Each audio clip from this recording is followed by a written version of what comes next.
Despite the presence of an amazing actor like Vijay Sethupathi, who is able to navigate many of his films on his shoulders, this film seems to be losing its way. Welcome to Film Companion South.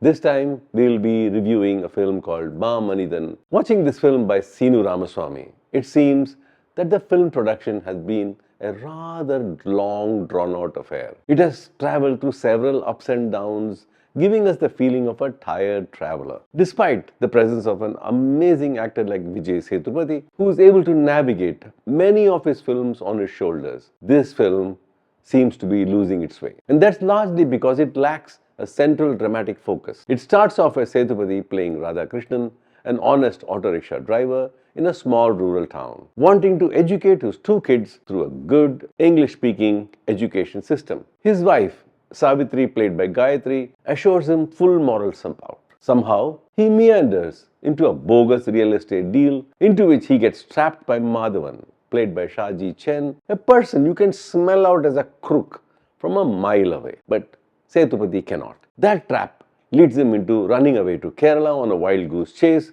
to catch the culprit by abandoning his own wife and kids. He meets the culprit's aging mom, played by KPAC Lalita, who is in tears hearing his plight. As an act of balance, he plays Good Samaritan by helping another young Christian girl there. This dramatic angle also comes to a rather abrupt end after about 7 years, when he abandons this little girl and goes out to Varanasi. Arriving in this new town, the script changes focus yet again when he decides that the time has come to seek a spiritual path on the river Ganges. Here he encounters the Madhavan, the culprit, by sheer coincidence, who's suffering an incurable disease. And just when he decides to journey on further, his wife and son arrive there and help the film to a happy ending.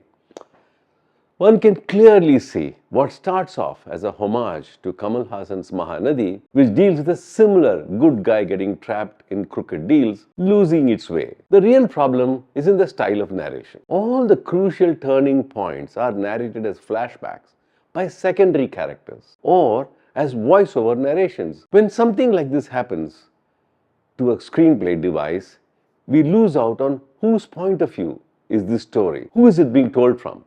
As a result, we, the audience, are not allowed into the story in the form of a direct engagement. We end up hearing second-hand experiences, which are prima facie unauthentic. Overall, what we end up watching is the ability of a deeply wounded young man transforming into a Christ-like figure, capable of forgiving the crook who ruined him and his family. This Maamanithan, the great man, now dances wild among all the ganja-smoking Swamijis on the burning ghats as a final act of self-redemption. Why?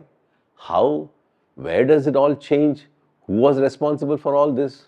We don't know. The cinematography by M. Sukumar is extremely patchy, giving you the feeling that the crew had to somehow wrap up everything in a hurry. The dubbing is even worse. And just when you expect Ilayaraja and Yuvan Shankar Raja to deliver their healing musical touch, you realize the guy on the mixing table has pushed all the background music into the loudest volume levels, drowning all the effects laid out in the other tracks.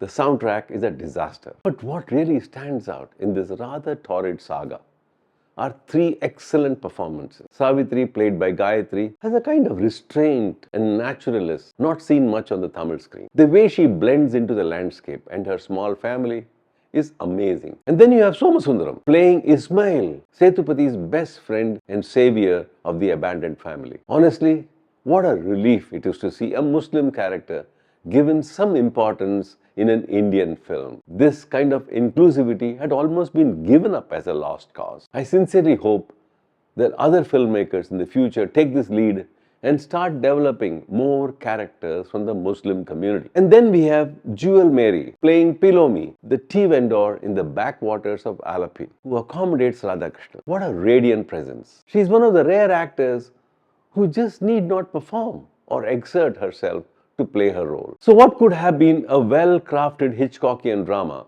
of a small lower middle class family facing a crisis beyond their comprehension loses track and becomes a rather confused affair. So let's just blame it on the inconveniences caused by the pandemic of the last 2 years, on a crew which was ill-equipped also to handle their crisis too.